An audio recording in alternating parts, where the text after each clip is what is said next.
Assalamualaikum warahmatullahi wabarakatuh. Waalaikumsalam warahmatullahi wabarakatuh. Yang terhormat Ibu Afiati Nisa selaku dosen pengampu mata kuliah psikologi pendidikan. Perkenalkan, kami dari kelompok 4 akan mempresentasikan tentang cara mengenali bakat.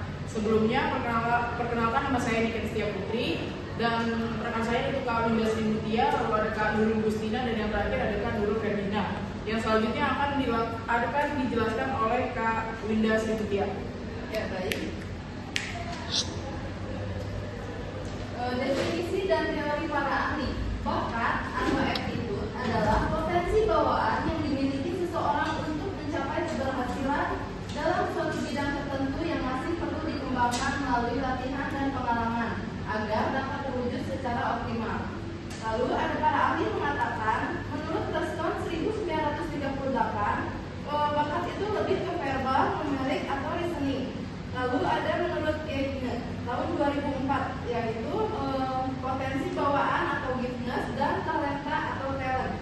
Yang ketiga yaitu ada Gardner 1983, lebih ke kecerdasan majemuk. Lalu yang terakhir ada menurut Sandrock 2008, lebih ke stimulasi dan latihan. Lalu selanjutnya ada perbedaan bakat, minat, dan keterampilan. Bakat adalah kemampuan bawaan atau potensi alami yang dimiliki seseorang sejak lahir. Lalu, sedangkan minat dapat muncul dari pengalaman pribadi, lingkungan, atau pengaruh orang lain dan bisa berubah-ubah seiring waktu dan pengalaman. Misalnya contohnya, sekarang sedang lagi maraknya dengan konten kreator. Nah, bisa jadi orang-orang itu karena melihat minat di sekelilingnya banyak yang menjadi konten kreator, maka dia mengikuti jejak-jejak itu karena pengaruh lingkungan sekitar. Lalu selanjutnya keterampilan. Keterampilan adalah kemampuan yang diperoleh melalui latihan, pendidikan, atau pengalaman. Selanjutnya akan dilanjutkan oleh Kak Nurin.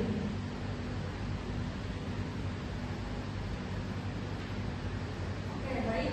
Jenis-jenis bakat umum yang dimiliki individu. Yang pertama ada berpikir. Berpikir adalah kemampuan untuk memahami, menganalisis, dan memecahkan masalah. Yang kedua ada berbicara, kemampuan untuk berkomunikasi secara lisan dengan jelas dan efektif. Yang ketiga ada membaca. Membaca adalah kemampuan untuk memahami informasi yang disajikan dalam bentuk tulisan. Yang keempat ada menulis. Menulis adalah kemampuan untuk menyampaikan ide dan informasi dalam bentuk tulisan. Yang kelima ada bergerak. Bergerak adalah kemampuan untuk mengkoordinasikan dan mengendalikan gerak tubuh. Terus selanjutnya, di sini ada faktor internal dan eksternal yang mempengaruhi pengembangan bakat. Yang pertama ada faktor internal, ada minat, motivasi, kepribadian, dan genetik. Lalu ada faktor eksternal, lingkungan keluarga, lingkungan sekolah, lingkungan sosial, kebijakan, dan sistem pendidikan. Oke, selanjutnya akan dibacakan oleh. Selanjutnya saya akan lanjutkan yaitu cara mengembangkan bakat. Yang pertama ada identifikasi bakat. Yang identifikasi bakat itu kita harus mengidentifikasi apa sih bakat yang mau kita miliki. Yang kedua yaitu eksplorasi dan latihan. Kita itu mengeksplor terus selalu berlatih untuk mengembangkan bakat. Dan yang ketiga adalah dukungan dan motivasi. Kita harus ada dukungan atau motivasi dari lingkungan keluarga, masyarakat, atau teman.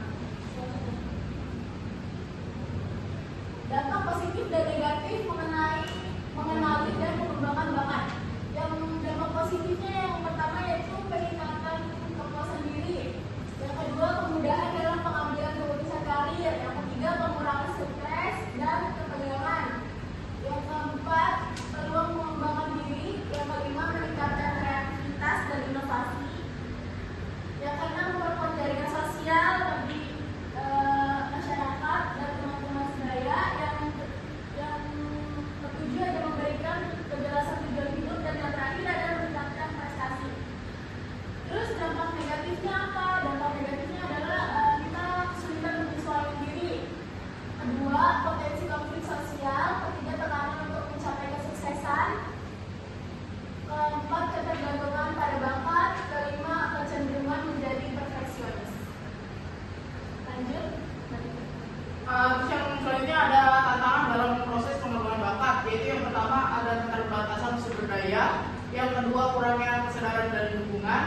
Yang ketiga, keraguan diri dan ketakutan gagal. Yang keempat, kesulitan mengidentifikasi dan mengukur kemajuan.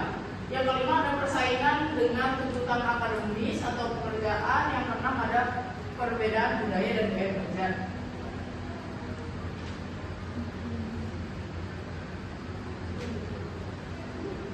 Selanjutnya ada solusi dalam proses pengembangan bakat, yaitu yang pertama ada kerjasama dan kemitraan. Yang kedua ada edukasi dan sosialisasi. Yang ketiga menciptakan lingkungan yang mendukung. Yang keempat identifikasi dan pengukuran yang tepat. Yang kelima pendekatan yang fleksibel dan terencana. Yang keenam pemberian apresiasi dan motivasi. Yang ketujuh fasilitas akses ke sumber daya. Yang kedelapan membangun kesadaran diri. Yang kesembilan menciptakan ruang untuk eksplorasi. Dan yang kesepuluh mendorong kolaborasi dan pembelajaran. Yang selanjutnya ada yang terakhir ada kesimpulan, yaitu bakat adalah potensi bawaan yang dimiliki seseorang untuk mencapai keberhasilan dalam suatu bidang tertentu yang masih perlu dikembangkan melalui latihan dan pengalaman agar terwujud secara optimal.